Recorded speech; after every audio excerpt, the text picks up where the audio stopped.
Welcome back and thanks for staying with us. You're still watching Rapid Done right here on Rapid Television, and right now it's time for the big conversation. My name is Victor. Okay. My name is Martha Alu. Welcome to the big conversation this Monday morning. And of course, on the big conversation today, we're talking about what has happened in recent months, talking about South Africa that has seen fresh wave of anti-migrant protests and xenophobic attacks. Foreign-owned businesses have been looted. Some migrants have been attacked, and many Nigerians and other African nationals have also fled for safety. Countries including Nigeria, Ghana, and Mozambique have begun evacuating citizens who chose to return home. The Nigerian government has strongly condemned the attacks. The Minister of Foreign Affairs, Bianca Odumegu Ojukwu, says the federal government remains committed to protecting Nigerians abroad and has continued evacuation flights for those willing to return. Hundreds of Nigerians have already been brought home from Johannesburg in several batches. But today we'll move beyond the headlines to hear a personal story. Our guest, Olua Folawumi Akinpelomi, is a Nigerian returnee from South Africa. He joins us to share what he experienced, why he decided to come home, and what these attacks mean for Nigerians living abroad and for the future of African unity. Hi, Fola. Good morning to you and welcome to the conversation this morning. Good morning. Hi. It's nice to be here. Nice to meet you. It's glad to have you join us. Hello, Fola. Good morning and welcome to the conversation. Good morning. Good morning. Thank you for having me. Yeah. Now, Fola, we've read the headlines. As a matter of fact, we've also updated our audience that Nigerians have been evacuated from South Africa because of the xenophobic attacks going on there. But we also understand that headlines don't tell us what people actually go through.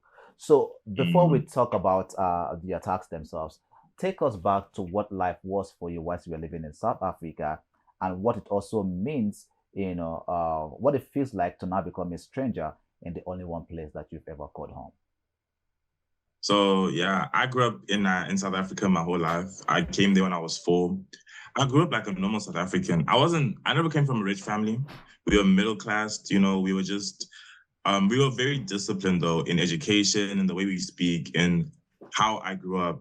That's how I grew up. I grew up like a normal South African, but with, of course, Nigerian discipline. So throughout everything, I made friends with South Africans. Like I lived a normal life. And it wasn't my friends who were xenophobic to me or who didn't like me. It's what I like to call the system. So over time, as I grew up, I started realizing that I'm different from everyone else and I'll never be treated the same. And that difference came from the Home Affairs system in South Africa. A lot of people, a lot of families are victims to what I like to call systematic xenophobia. Besides the protests, besides the attacks, besides people getting killed, there are thousands and thousands of individuals who have their life paused because Home Affairs refuses to give them documents so that they can continue living their normal life. And that's what I experienced when I turned 18. That's when I realized that I'm not South African, I'm Nigerian, and I'll never be treated the same. All right. First of all, we not apologize in general, but we sympathize with you, seeing as you had your whole life built first off in South Africa and now coming back to Nigeria to a whole new system and trying to find your footing again. It's not quite an easy feat. So we sympathize with to you on that. Now, you made mention of the fact that Home Affairs, and from your interview, I think with Zikoko magazine, I did see a few accounts that you did make over there, and one of which was the fact that you thought that being a legal migrant would exempt you from this xenophobic attacks. Can you talk to us about this? Would exempt me from the xenophobic attacks? To a degree, I would think so. You would think that they talk about illegal immigrants as in people who came to South Africa illegally. And started doing illegal things to the country. Those are the people that they're protesting about. But to a degree, it's affecting even those people who came to South Africa legally, who are normal, who are people who are genuinely normal people who just want to live normal lives, The xenophobia ends up being a blanket statement over a lot of people, a lot of their lives, and they end up getting punished. People come to businesses and then they'll come to businesses and ask if they have any foreigners there. And a lot of people, foreigners, they have legal papers or they're working really hard or they got this opportunity that many South Africans wouldn't take. And then they take that as a threat, So that's what happens to a lot of legal people, a lot of normal people in South Africa, is that they end up getting, it ends up becoming a blanket movement, get the foreigners out of South Africa. And that's what's been happening to a lot of people. And that's also another reason why I decided to leave, because I realized that no matter what, like, I'm never gonna be treated the same, even if my papers are 100%. Does that make sense? So, Fola, picking up from what you've said as well, there's this argument by some South Africans that undocumented migrants are putting pressure on their jobs, on their healthcare and public services. From your experience, is that perception based on reality? Not really. I mean, let's do the maths. Migrants make up, let's talk about the education system. Immigrant children make up 1.8% of the entire schooling system. And they say that the kids are taking the spots in the schools. Is that really a fair comparison? As well as immigrants as well, there's only, I want to say, around 5 million immigrants, and South Africa has a population of around 65 million people plus. Let's just thinking about the numbers as a whole, it kind of gives you the perspective. And also, immigrants that come to South Africa are people who are willing to work. They are willing to the reality is an immigrant that comes to South Africa is willing to take a job that pays them 3,000 Rand, when a South African would be getting paid 10,000 Rand. Does that make sense? So to a degree, we end up being the labor force, and we do jobs that many South Africans don't want to do. And that is to a degree, that ends up being what they're fighting about. And to a lot, it doesn't make sense. I feel like their anger is definitely pointing towards the wrong people. Okay. All right. You also know that from the popular opinion on social space, these xenophobic attacks are claimed to be a source of immigration enforcement. But we see that the most people targeted are Blacks, Africans from other countries. From your perspective, having lived in that experience yourself, do you think that this is actually about illegal immigration? Or what exactly do you think it is? Okay, I've been thinking about this for a minute. And if I had to put it in words, I'll put it like this. There's a broken system in South Africa where 40 to 50% of people are unemployed. Okay. Now, naturally, that is the fault of the government. Okay. But for a majority of people, it's hard to conceptualize how the government looks. You know, it's easier to put a face to a problem than to put a face to a system. Okay. Okay. That's how I'd like to put it in words. So it's easy to look at an immigrant and blame them because they can see them. They can see immigrants. They can see these people working jobs, but you can't necessarily see the government. You can't necessarily see the Home Affairs. You can't necessarily see, you can't see that physically. Now, I believe that in South Africa, besides the immigrants who are struggling with documentations, there are many South Africans as well who are undocumented.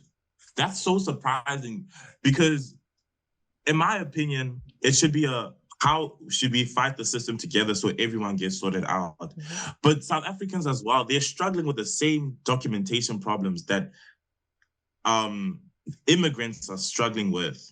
So naturally, their anger gets pushed towards immigrants because it's easier to put a face to a problem that way. Does that make sense? But if immigrants are the problem, we don't have just African immigrants in South Africa, right? We have people from different parts of the world that are, should I say, represented in South Africa, from Germany, from Australia. In fact, on one of the videos, I did see one of the proponents of these xenophobic attacks and movements in South Africa say to a German woman, "Oh, you've been here with us for a very long time. You are now part of us." It looks as though there is a kind of acceptance from other parts, and mostly Westerners, Europeans, and all of that. But there's a pushback for Africans. So can you exactly say that this is something about immigrants, or it's just about Africans? according to what we see on the social space. Yeah, I actually agree with you on that. I've never seen a white person struggle to get papers at Home Affairs. I've heard stories of a white family who adopted a Black African child, and then they wanted to get passports to go to the UK. The family got sorted out, but the Black child was struggling to get his papers sorted until his family had to physically come with adoption papers and everything to show that this is my child, that he's adopted. And then immediately, as soon as they saw the white family, it was granted. So to a degree, it is targeted towards other Africans. And that's another concept we call Afrophobia, where other Africans end up getting not persecuted, but they're the people that are being chased out of the country. Mm-hmm. They're being targeted. Mm. So it also like confuses me a bit, because I feel like as Africa, we're Black. We're the Black nation of the world. We're African. South Africa has Africa in it. So the fact that these xenophobic attacks are targeted towards other Africans from African nations is definitely that's another moral dilemma. Okay. Now, you made mention earlier on that some of the migrants in South Africa take up jobs that South Africans would not take. And you made a comparison. You said some of those migrants would take jobs that pays 3,000 rand. Of course, while the South Africans take jobs that they earn around 10,000 rand within the same sector, basically, right?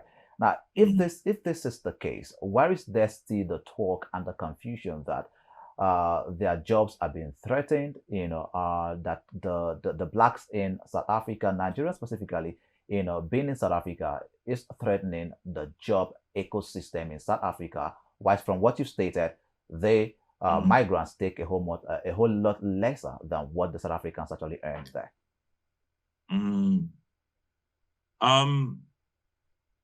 That is like, let me tell you something.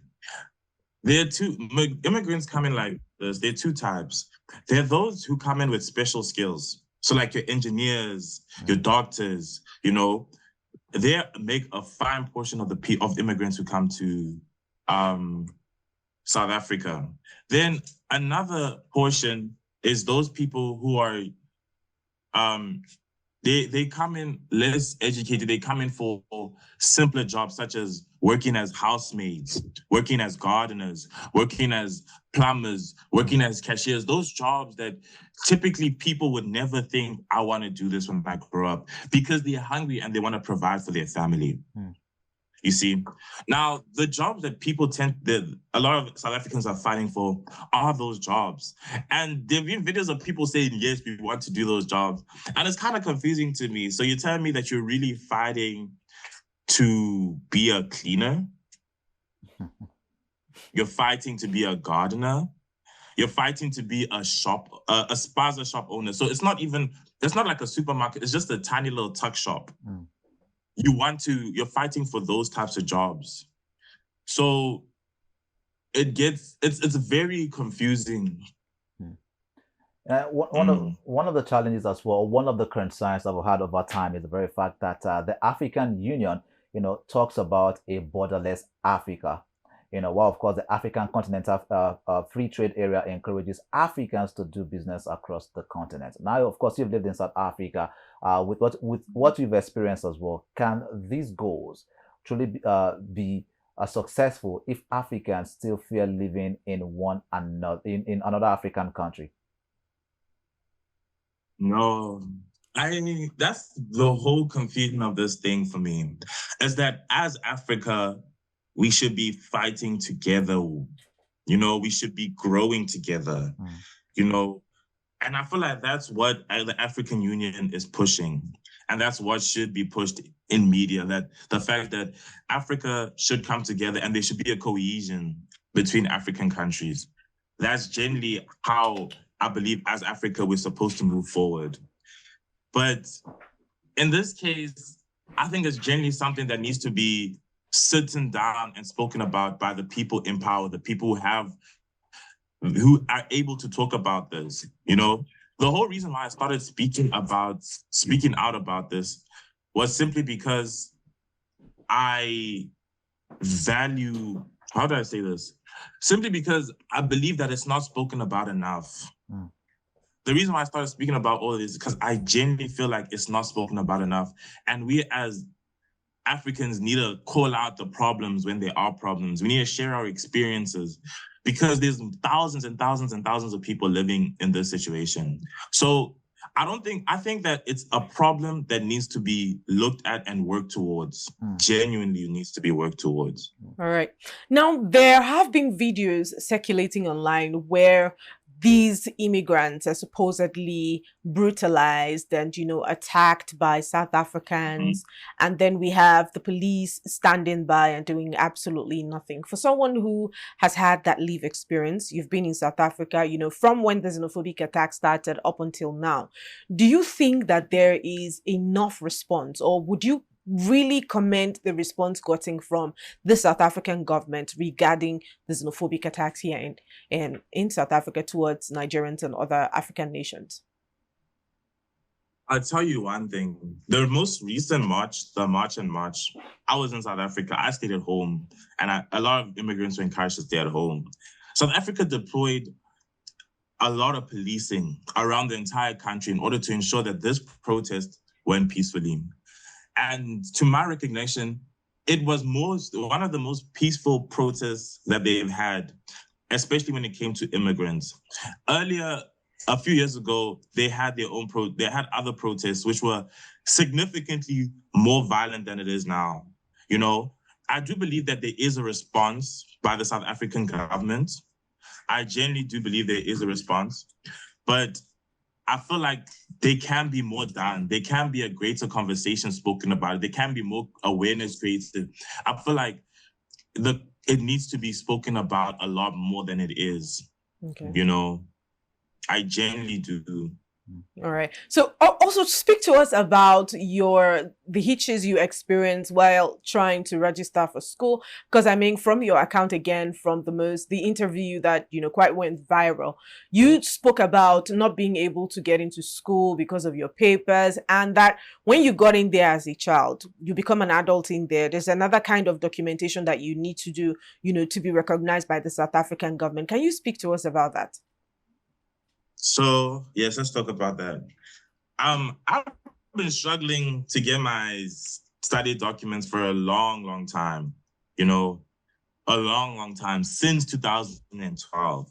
Now, my situation, I can speak about that I'd have to sit down and speak about it for 20 minutes, but unfortunately, we don't have that much time. But I've been emailing Home Affairs since 2024. Okay. With cohesion with Wits University. Wits is one of the big universities in South Africa. And the International Student Office was generally trying their hardest to help me because first year, I received my initial rejection for my study permit. Second year, the only reason I was able to register was because of a contract that stated, we understand your paper situation and we can see your efforts to work towards it and to clear it, but we'll allow you to register on this year conditionally. So that hopefully you'll be able to get your papers sorted out for the following year. So come third year, there was very little to no response from Home Affairs. I did have a lawyer at some point. He also ended up going nowhere because it's such a confusing case that I would like to consider it a humanitarian case where you need to sit down and talk to me and we can have a conversation so you can understand where I came from, what happened to me. Home Affairs does these interviews where they sit down with people and they talk to them about what happened with their documentation and together work with that person in order to solve it. But that doesn't happen to a lot of people, to a majority of people, to 90% of people, they just receive a lot of silence. I've had, and that's exactly what happened to me. So I was supposed to register for my third year of chemical engineering at Wits. And even though the school and we pressed forward, in December of 2025, me and my mom physically went to Home Affairs with the documents that they wanted printed out. And we went there to head office and we asked them, hi, we've been emailing and we haven't received any communication. We have the documents here that you want. Is it possible for you guys to come down and for us to work towards this? And maybe we can hand in the application physically, because my whole life is on hold if this doesn't get sorted out. And the person upstairs called down. She didn't even come down she just called down reception and said, listen, they don't do in-person applications that I must email. And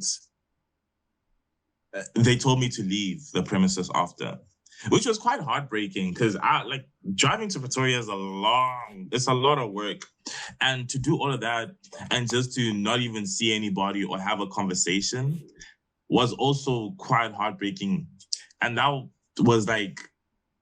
was one huge thing for me, that after all this, it just ends in nothing, and it ended in a lot of silence. They talk about appeal system, they talk about email to appeal, but I've heard from other immigrants about what happened to them. And they tell me the exact same stories, that they were just met with a lot of silence. And because of the silence, their whole life was met at a standstill. Okay. And that is exactly what happened to me. So I spent the whole of 2026, I was quite honestly depressed because I'm an academic. I really do love school. I love studying. I love working. I love the fact that I'm building towards a qualification that I genuinely care about and hopefully to work in the field that I would love one day. But I just ended up being told, nah, you're not going to get anything. And I just sat at home the whole year. And to a degree, I felt sorry for myself until I had to push past that and realize it's time to come back home to Nigeria. All right. It's time to, yeah. All right. We're still going to continue with this conversation, but do stay with us. We need to go on a quick break. When we'll come back, we'll continue with this conversation with you, Fola. Do stay with us.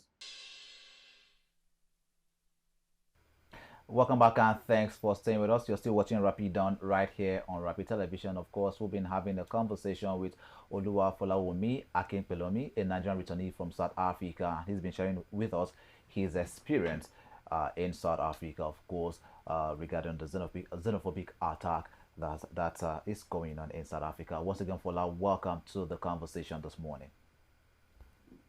Thank you for having me. Thank you so much. All right. Now, when you landed in Nigeria, Fola, I'm sure a lot of persons actually welcomed you. You're a Nigerian, but of course you spent 17 years in South Africa. So when you landed in Nigeria, did Nigeria feel like home to you? Nigeria felt, I was overwhelmed when I first stepped to Nigeria. And the warm reception from a lot of people, a lot of the uncles there at the airport, when I just sat down to have a conversation with them, they were very welcoming. They were very open. They said, listen, you're home. Nigerians are very nice people. Welcome. And from there, I've just continued to meeting beautiful people every single day, meeting really nice people. And I can't lie, I've started to enjoy Nigeria. I just pray that God continues to favor me, because this place is beautiful and it's a land of opportunities. And I'm so excited to see how much more beautiful Nigeria gets. Now, of course, you left your business as well in South Africa, moving back to Nigeria. Do you think now you're going to be picking up your business back here in Nigeria? Or are you going to be establishing a whole lot more now that you're back home? I want to continue my studies in Nigeria. I genuinely want to continue my studies. Like I said, I was studying chemical engineering at Wits. And I fall in love with the degree. I fall in love with the potential of the degree. And it's kind of pointed me in the avenues that I want to go into life. So for me, I want to continue my studies here in Nigeria. I'm only 21, so I didn't necessarily have a business besides what I did privately. Okay. But I would love to continue my studies here. That's basically it. All right. All right. Let's talk about, you have spoken about the reception, and from your interviews, I followed the trail of comments that, went on after this went online. And I could see a lot of people offering you different opportunities. In fact, on one of those posts, I did see a scholarship being offered you. Now, this can be quite overwhelming, but what are you looking at? I know it can be quite overwhelming, everyone trying to welcome you home and all of that, but you spoke about going to continue your studies in Ilorin. Can you fill us in on that? So yes, with all these opportunities, I can't like it's so overwhelming, all the Absolutely. positivity that I receive every single day. In all honesty, I I don't know how to receive that. In South Africa, it was very different. Like, I'm so used to like the constant rejection. Like, I remember applying for hundreds of bursaries, and because I'm Nigerian, I got nothing. And now to see a lot of people who want to support me, want to see me continue my dream, want to see me continue my studies, that's such a beautiful thing. But for me, I want, I want to, I would love to meet someone who sees my potential, hopefully, who sees the fact that this kid is really hardworking and this kid wants to do something and would want to take me under their wing and show me how Nigeria works. Because the economy in Nigeria is so different. And sometimes I sit down the news and I watch and I read it, and it's like, wow, this place is insane with opportunity. It's in the structure is beautiful, and I don't understand it because I grew up in South Africa, but that's kind of it. I would like all the support is insane, and I really do appreciate it.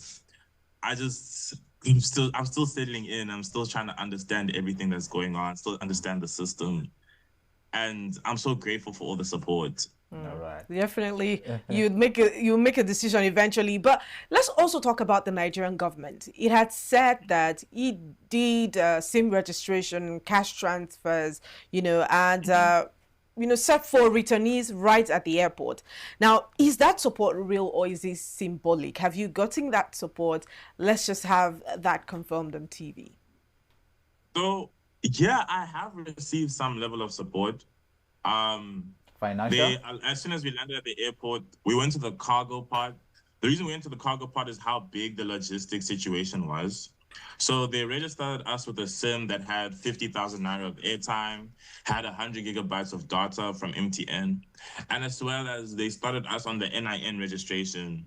And as soon as our NIN got registered, we had to go to MTN, and then we had to register your NIN on that SIM because it's a special type of SIM. I don't know how to explain it. And then after that, we get they transfer 100,000 naira to our Momo. So far, they also gave us a bag full of like a few like necessities, and with like including soap and toothpaste and stuff like that. So I have received support. That's as much support as I've received so far, and I'm really grateful for everything. It was actually very warm, how welcoming. Because I remember getting here, my phone wasn't working, my SIM card wasn't working, and then I got data and airtime, and I was able to call my dad, tell him about where I am, tell him about my situation. So I was really grateful about that. Awesome. Now, in your previous interviews as well, you've stated that your dream is to work for the African Union, right? Now, Yes. after everything that you've experienced in South Africa, what would be your first priority if you have the opportunity to influence AU policy on migration and the protection of Africans? Yo, I would love to push the cohesion of Africa. I feel like Africa, African countries are not have not worked well enough with each other enough. They haven't. They're not the like. I say like this country, the continent has the ability to do so much within itself, to trade within itself, to help each other to continue to grow. Kind of like how the European countries worked when they how the European countries work with the EU, and how they have trade centers for each other, and how they work toward the growth of every single country. I believe the same thing is possible with Africa. You know, for me, I would love to work with. The first thing would be like cohesion. How do we create cohesion within the continent, and how do we get these countries to work with each other in order to build the continent as a whole, to grow as a whole. That would be my first thing. But yeah, but on that, I want to work in. Actually, we'll go into that later. All right. All right, Fola. Now, I'm sure you know that the xenophobic attacks have happened. This is about the third time. It's a recurring thing, you know, in South Africa where Black immigrants are being threatened and thrown out of the country for various reasons. And we have seen this happen time and again, like I said. From where you sat, you know, a Nigerian living in South Africa, threatened, you know, oppressed, and whose life was completely paused because of his papers. Did you think that the Nigerian government intervened enough while you were there? Oh,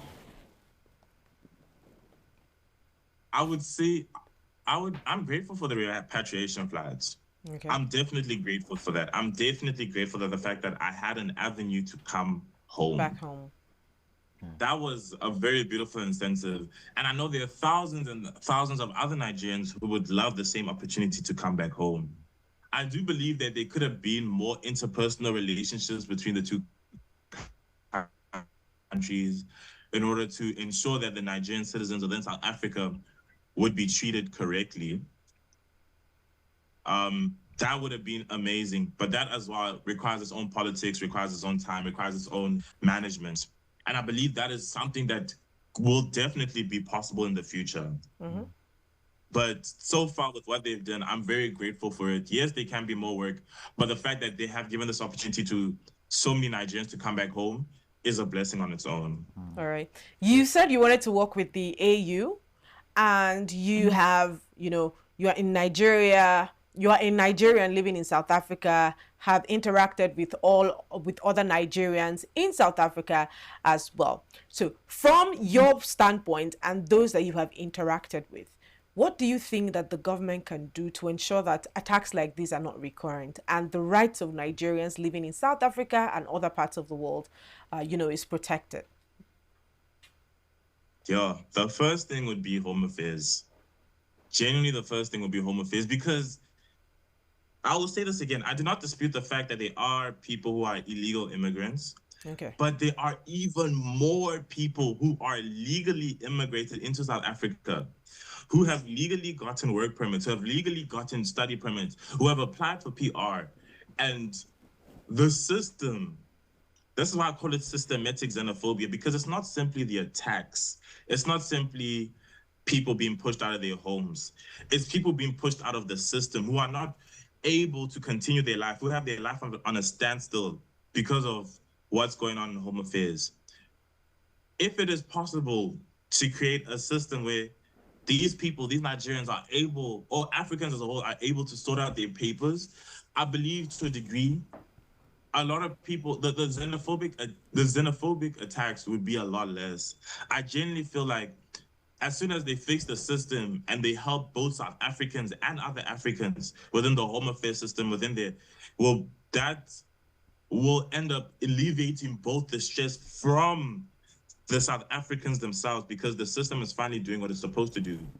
And it's alleviating the stress from immigrants who are unable to get their documents because Home Affairs keeps delaying or just gives them silence or rejects them for reasons that don't make sense.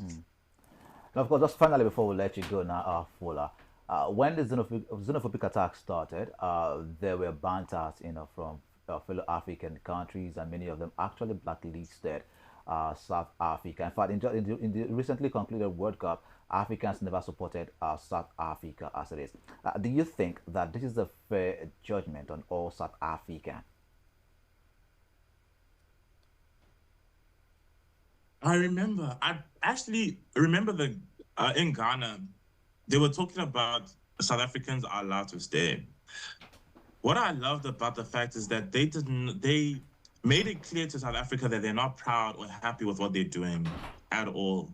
They're not proud of the fact that their citizens are being attacked or that they're being targeted.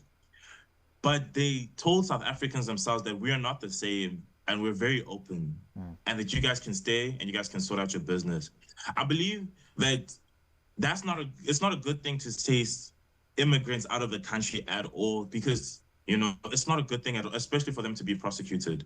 So I genuinely do understand the fact that some African countries have blacklisted South Africa, because you genuinely can't just allow a country to do whatever they want and chase out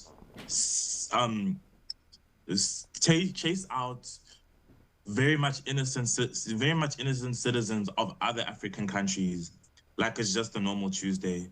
I do agree with the retaliation. I do agree with the concepts and conversation being brought from it. All right, thank you so much, Oluwafolawomi Akinpelomi, for your time with us on the conversation this morning. We do appreciate you. Thank you. Thank you so much for having me. Yeah. Thank you for sharing your experiences. We do wish you the best, you know, getting used to Nigeria and the opportunity that it provides you. Thank you so much. Enjoy the rest of your day. I will. All right, Oluwafolawomi Akinpelomi is a Nigerian returnee from South Africa, and of course, he has just shared his story, his experience as well, and why he decided to come back home to Nigeria. Of course, he shared some of those experiences, talking about the fact that you know, he called it a systematic attack,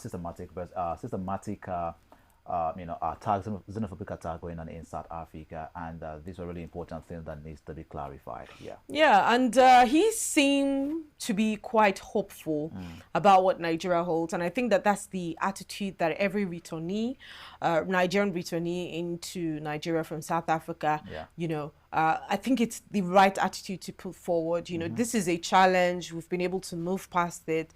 Let's look for what the future holds. And I believe that if he's able to keep up with this, he would have access to multiple opportunities for him here in Nigeria. And yes, he was quite diplomatic with some of his answers. But the truth is, yes, it's a very commendable thing that the Nigerian government was able to repatriate its citizens from South Africa into Nigeria. There's so many of them left as well. We're hoping that more of them will return to Nigeria.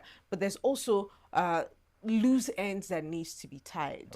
We need to do something about this. This should be the last xenophobic attack that is ever recorded in history. That any African country has to be subjected by these inhumane treatments by, you know, people from the same continent as them. So I'm hoping that the government does, you know, what is within its power to have diplomatic relations and conversations that will bring about the end of such attacks. All right. With that being said, this is all you're going to be taking on today's episode of the Rapid Done. And do remember that you can follow us on all our social media pages across our platforms at Rapid TV. And you can also get to watch us or rewatch the episode on the YouTube platform, which is at Official Rapid TV. And also, wherever you are in the world, you can watch us live using our website at www.arabianradiotv.com. We are also on the free TV app, so all you need to do is download the app and search for Rapid Television, and we are going to be there on the go with you. My name is Victor. Okay. My name is Martha Alu. Thanks for joining us, and we will see you tomorrow. See you tomorrow.